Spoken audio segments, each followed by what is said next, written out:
To my channel coding jam Sai. First time ఎవరైతే ఈ video చూస్తున్నారో మన ఛానల్‌ని సబ్స్క్రైబ్ చేయండి. ఈ వీడియో వచ్చేసి T23 computer engineering first year 105 subject name వచ్చేసి basics of computer engineering. Important question అయితే చూసేద్దాం. ఫస్ట్ మనం basics of computer engineering weightage చూద్దాం. ఫస్ట్ యూనిట్‌కి 16 మార్క్స్. సారీ. ఫస్ట్ యూనిట్‌కి 16 మార్క్స్, సెకండ్ యూనిట్‌కి 13 మార్క్స్, థర్డ్ యూనిట్‌కి 26, ఫోర్త్ యూనిట్‌కి 29 మార్క్స్, ఫిఫ్త్ యూనిట్‌కి 26 మార్క్స్ అనమాట. యాక్చువల్‌గా ఈ సబ్జెక్ట్ పాస్ అవ్వాలంటే మీకు 28 మార్క్స్ రావాలి. మీరు ఫోర్త్ యూనిట్ బాగా చదివేస్తే 29 మార్క్స్ ఈజీగా పాస్ అయిపోవచ్చు. ఫస్ట్ యూనిట్, సెకండ్ యూనిట్ చాలా ఈజీగా ఉంటుంది. అండ్ అలాగే థర్డ్ యూనిట్ కొంచెం ఎక్కువ లెంతీ ఉంటుంది. అందుకే మీరు ఎక్కువ ఫోకస్ చేయాలి. Fourth unit, first unit, second unit, fifth unit అనమాట. నేను ఈ వీడియోలో ఇంపార్టెంట్ క్వెషన్ చెప్తా అన్ని యూనిట్లకి. ఫస్ట్ మనం ఫస్ట్ యూనిట్ చూసుకున్నట్లయితే మీకు ఒక 10 మార్క్స్ క్వెషన్ వస్తుంది కదా! ఒక 10 మార్క్స్ క్వెషన్ వచ్చేసి అదేంటంటే draw and explain block diagram of A computer in detail. అది చాలా చాలా ఇంపార్టెంట్ అనమాట 10 మార్క్స్‌కి. ఓకేనా? నెక్స్ట్ వచ్చేసి మీకు explain the generations of computer. అది కూడా చాలా చాలా ఇంపార్టెంట్ 10 మార్క్స్. కేచ్ మెమరీ గురించి ఎక్స్‌ప్లెయిన్ చేయమని అడుగుతాడు. ఓకేనా? నెక్స్ట్ వచ్చేసి state the importance of binary number system for use in digital computers. అంటే ఏం లేదు. బైనరీ నుంచి డెసిమల్‌కి, డెసిమల్ నుంచి బైనరీకి, డెసిమల్ నుంచి ఆక్టల్‌కి, ఆక్టల్ నుంచి హెక్సాడెసిమల్‌కి ఉంటాయి కదా! అవి అడుగుతాడు. బట్ మీకు బైనరీ నంబర్ సిస్టమ్ అడిగాడు కాబట్టి జస్ట్ బైనరీ, డెసిమల్ అడుగుతాడు. అండ్ అలాగే ఆక్టల్‌ని డెసిమల్‌లోకి బైనరీలోకి ఎలా కన్వర్ట్ చేయాలని ఆ వీడియో కావాలంటే డిస్క్రిప్షన్‌లో ఉంటుంది. వెళ్లి చూడండి. ఓకేనా? నెక్స్ట్ వచ్చేసి మీకు అదే అన్నమాట. ఆ 4 10 మార్క్స్‌కి ఫస్ట్ యూనిట్‌లో ఏంటంటే draw and explain the block diagram of computer in detail, generations of computer, importance of binary number system use in digital computer and అలాగే క్యాచ్ మెమరీ. ఓకేనా? 3 మార్క్స్ చూసుకున్నట్లయితే కంప్యూటర్ అంటే ఏంటి? హార్డ్‌వేర్ అంటే ఏంటి? సాఫ్ట్‌వేర్ అంటే ఏంటి? ఫర్మ్‌వేర్ అంటే ఏంటి? హై లెవెల్ అంటే ఏంటి? లో లెవెల్. ఫస్ట్ 1.1లో ఉండే 5 దానిలో ఖచ్చితంగా అడగొచ్చు. దాంట్లో ఏదో ఒకటి. బట్ అలాగే సాఫ్ట్‌వేర్ డెఫినిషన్ అనేది దాంట్లో టైప్స్ ఆఫ్ సాఫ్ట్‌వేర్ అడుగుతాడు. ఓకేనా? ఇప్పుడు సాఫ్ట్‌వేర్ గురించి అడిగితే మీరు సాఫ్ట్‌వేర్ డెఫినిషన్ రాసి దాంట్లో టైప్స్ ఉంటాయి కదా! అవి రాయాలి. ఓకే. అందుకే చెప్పాను. Computer, hardware, software, firmware, high level, లో లెవెల్ లాంగ్వేజ్ నేర్చుకోండి అని. ఓకేనా? నెక్స్ట్ వచ్చేసి 2 types of memory is used in computer. A memory use చేస్తాం 2 టైప్స్ అంటే, ఒకటి ర్యాము, ఒకటి సెకండరీ మెమరీ. ప్రైమరీ మెమరీ అంటే ర్యామ్, సెకండరీ మెమరీ అంటే అడిషనల్ స్టోరేజ్ డివైస్. అవే అన్నమాట. డిఫరెన్స్ అడుగుతారు దాంట్లోకి. ఓకేనా? అది బాగా నేర్చుకోండి. అంతే అన్నమాట. ఫస్ట్ యూనిట్‌కి ఇంపార్టెంట్ క్వెషన్స్. సెకండ్ యూనిట్ వచ్చేసి మీకు 10 టాపిక్‌లున్నాయి. దాంట్లో గూడా నేను ఫస్ట్ 3 మార్క్స్ చెప్తా. అవి నేర్చుకోండి. అల్గోరిథం అంటే ఏంటి? ప్రోగ్రామ్ అంటే ఏంటి? క్యారెక్టరిస్టిక్స్ ఆఫ్ అల్గారిథం అండ్ అలాగే difference between program and algorithm.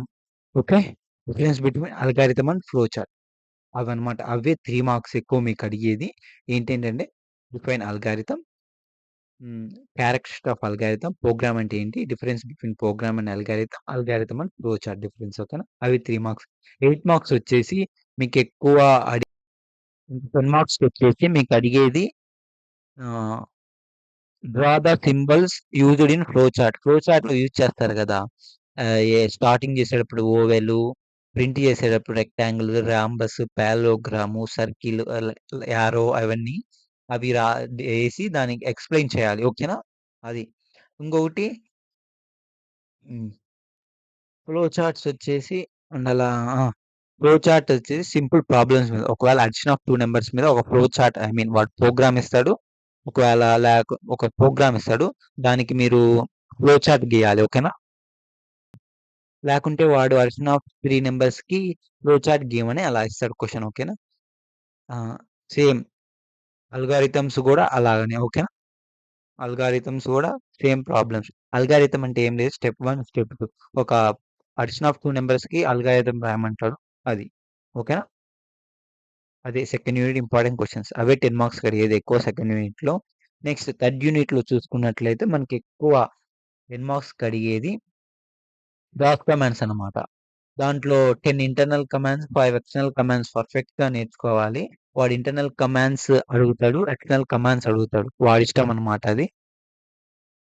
అది ఏ కమాండ్స్ అయినా ఒకవేళ ఇంటర్నల్ కమాండ్స్ గురించి రాయమంటే మీరు 10 నేర్చుకునేటివి రాయండి. 10 మార్కులకు గాబట్టి. ఒకవేళ స్పెసిఫిక్‌గా వాడు అడిగితే వాడు అడిగినేటియే రాయండి. ఎక్స్టర్నల్ కమాండ్స్ 5 అడిగాడు కాబట్టి ఎనీ 5 అది. ఒక్కొక్కసారి write about the internal and external commands అడిగినప్పుడు దీంట్లో 5 దీంట్లో 5 రాస్తే మీకు 10 మార్క్స్ పడతాయి. ఓకేనా? అది ఇంపార్టెంట్. నెక్స్ట్ వచ్చేసి మీకు ఎక్కువగా అడిగేది హ్మ్. How to change the date అన్నమాట. ఓకేనా? హ్మ్. How to change the date ఎక్కడ? ఓకే. వచ్చినప్పుడు చెప్తాను. ఇంకోటి డిస్క్ ఫ్రాగ్మెంటేషన్ గూడా ఎక్కువ అడుగుతాడు. ఓకేనా? ఇది 3.13 explain procedure of changing resolution, colour, appearance, screen saver, options, the display. అంటే మీరు సిస్టమ్ యొక్క వాల్‌పేపర్ గాని, కలర్ చేంజ్ ఎలా చేస్తారు? అది ప్రొసీజర్ అనమాట. మనం ఏం చేస్తాం రైట్ క్లిక్ ఇస్తే ఒక డిస్‌ప్లే అవుతుంది పాపప్. దాంట్లో పర్సనైజ్‌పై అది క్లిక్ చేస్తే దాంట్లో ఉంటాయన్నమాట. డిస్‌ప్లే టైమింగు, కలర్ చేంజు అలాగా మీరట్లా రాసారంటే దానికి బొమ్మలు ఉంటే వేయండి. గుర్తుంటే అది. నెక్స్ట్ వచ్చేసి ఒక సాఫ్ట్‌వేర్‌ని ఎలా ఇన్‌స్టాల్ చేస్తాము? హార్డ్‌వేర్‌ని ఎలా అన్‌ఇన్‌స్టాల్ చేస్తాం? అన్‌ఇన్‌స్టాల్ అంటే కంట్రోల్ ప్యానెల్‌కి వెళ్లి ప్రోగ్రామ్స్ పోయి మనకు నచ్చిన ప్రోగ్రామ్‌ని అన్‌ఇన్‌స్టాల్ చేస్తాం. ఇన్‌స్టాల్ అంటే గూగుల్‌లో పోయి ఒక సాఫ్ట్‌వేర్‌ని సెర్చ్ చేసి అది డౌన్‌లోడ్ కొడితే ఇన్‌స్టాల్ అయిపోతది. దాన్ని డబుల్ క్లిక్ చేస్తే రన్ అవుతుంది. పర్మిషన్ యాక్సెస్ చేస్తే మనకి ఇన్‌స్టాల్ అయిపోతుంది. అదే అన్నమాట. ఓకేనా? హ్మ్. నెక్స్ట్ వచ్చేసి అంతే అన్నమాట. 10 మార్క్స్. అంత ఏముండదు. ఓకేనా? అవే అడుగుతాడు ఎక్కువ. ఇంకొకటేందంటే types of operating system presently used. Operating సిస్టమ్‌లో టైప్స్ ఉంటాయన్నమాట. అవి అది 10 మార్క్స్‌కి. ఇంక 3 మార్క్స్ అంటే ఆపరేటింగ్ సిస్టమ్ అంటే ఏంటి? ఓకేనా? హ్మ్. అండ్ అలాగే ఎట్లా డే టు టైమ్ ఎట్లా చేంజ్ జేస్తారు? ఓకే. అదే అడుగుతాడెక్కువ. ఫైల్ అంటే ఏంటి? ఫోల్డర్ అంటే ఏంటి? కంట్రోల్ ప్యానెల్ వల్ల యూజ్ ఏంటి? అవి 3 మార్క్స్ చాలా ఇంపార్టెంట్. ఇదిగోండి change day to system okay. అది. అవి చాలా ఇంపార్టెంట్. 3 మార్క్స్ చెప్తున్నా. Use of control panel and అలాగే ఫీచర్స్ ఆఫ్ విండోస్ డెస్క్‌టాప్ అన్నమాట. ఫీచర్స్ ఓకేనా?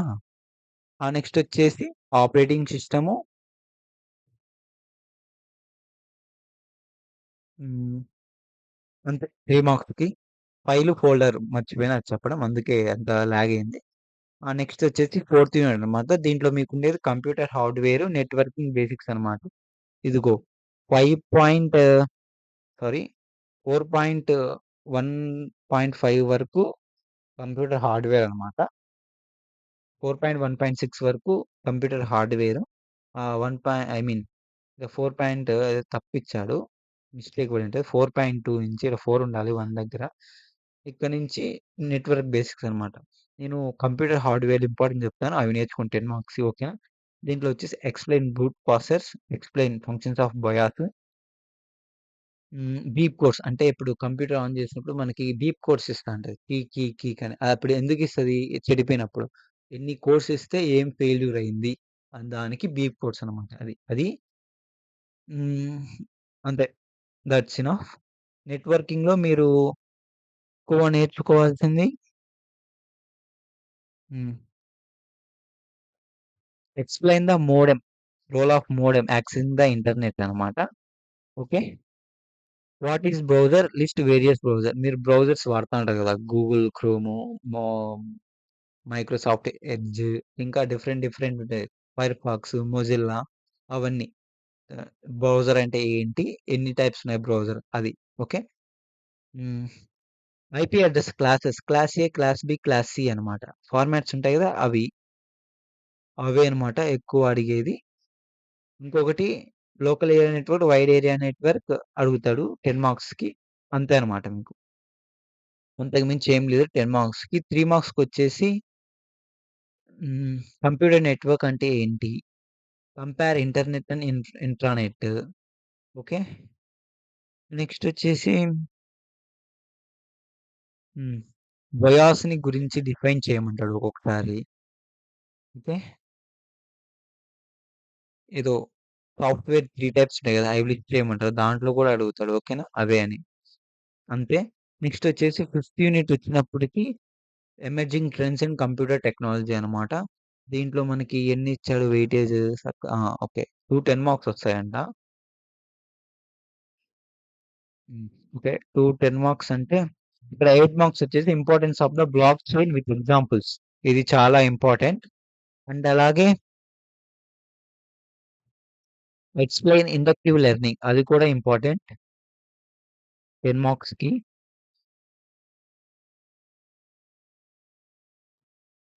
Introduction to block chain technology అదే importance of block chain technology with examples అది ఓకే. ఒక inductive learning okay. Machine learning classify the machine learning అంటే machine learning definition దాంట్లో types ఉంటాయి కదా! అదొకటి. హ్మ్. అంతే. ఒకవేళ లేకుంటే అంతే. That's enough. ఓకేనా? అవే అన్నమాట 10 మార్క్స్ ఇంపార్టెంట్. ఇంక 3 మార్క్స్ చూసుకున్నట్లయితే మీకు define machine learning, compare traditional programming with machine learning అన్నమాట. ఏం లేదు. మెషిన్ లెర్నింగ్ అంటే ఏంటి? Difference between traditional programming and machine learning అన్నమాట. నెక్స్ట్ వచ్చేసి applications of machine learning, applications next వచ్చేసి డిఫైన్ టర్మ్స్ అన్నమాట. ఏంటంటే decision tree learning, association rule learning, artificial neural networks, deep learning, inductive learning, generic algorithms, cluster clustering అనమాట. ఒకసారి మీకు 10 మార్క్స్‌లో ఇవన్నీ ఇచ్చి దీనిల గురించి ఎక్స్‌ప్లెయిన్ చేయమంటారు. దాని గురించి 3, 4 పాయింట్స్ నేర్చుకొని పోతే మీరు రాయొచ్చు. ఓకేనా?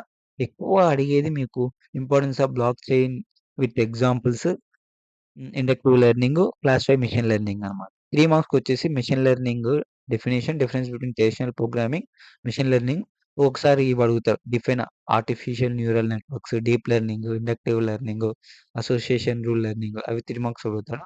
ఇంక బ్లాక్ చైన్ గురించి తెలుసుకున్నారు కాబట్టి, ఇంక మీరు బ్లాక్ చైన్ గురించి నేర్చుకున్నప్పుడు బ్లాక్ చైన్ అంటే ఏంటి? దాని యొక్క ఇంపార్టెన్స్, అప్లికేషన్స్ ఒక పెద్ద క్వెషన్ మాత్రం నేర్చుకోండి. అది ఈజీగా ఉంటుంది. ఇక చిన్నగా చూస్తే మీకు పెద్దగా అనిపిస్తాయి. మీరు ఒకవేళ బ్లాక్ చైన్ టెక్నాలజీ గురించి తెలుసుకోవాలనుకుంటున్నారు. బ్లాక్ చైన్ అంటే ఏంటి? దాని యొక్క ఇంపార్టెన్స్ ఏంటి? దాంట్లో అప్లికేషన్స్ ఏముంటాయి? అది. అట్లా నేర్చుకుంటే బ్లాక్ చైన్ టాపిక్ కంప్లీట్. ఇప్పుడు మిషన్ లెర్నింగ్‌లో గూడా మిషన్ లెర్నింగ్ అంటే ఏంటి? ఈడ డిఫరెన్స్ ఒకటి ఎక్స్‌ట్రా ఇచ్చాడు. అప్లికేషన్స్ ఆఫ్ మిషన్ లెర్నింగ్ అంటే టాపిక్‌లో నేర్చుకోవచ్చు. ఇవన్నీ డెఫినిషన్స్ అన్నమాట. ఓకేనా? అదే అన్నమాట ఇంపార్టెంట్. ఈ వీడియో నచ్చితే లైక్ చేయండి, షేర్ చేయండి. మీ ఫ్రెండ్స్‌కి కూడా షేర్ చేయండి. అండ్ అలాగే ఇవి ఇలాంటి వీడియోస్ కోసం ఇంపార్టెంట్ వీడియోస్ కోసం మన ఛానెల్ సబ్స్క్రైబ్ చేసి బెల్ ఐకాన్‌ని ఆన్‌లో పెట్టుకోవడం మర్చిపోకండి. Thanks for watching.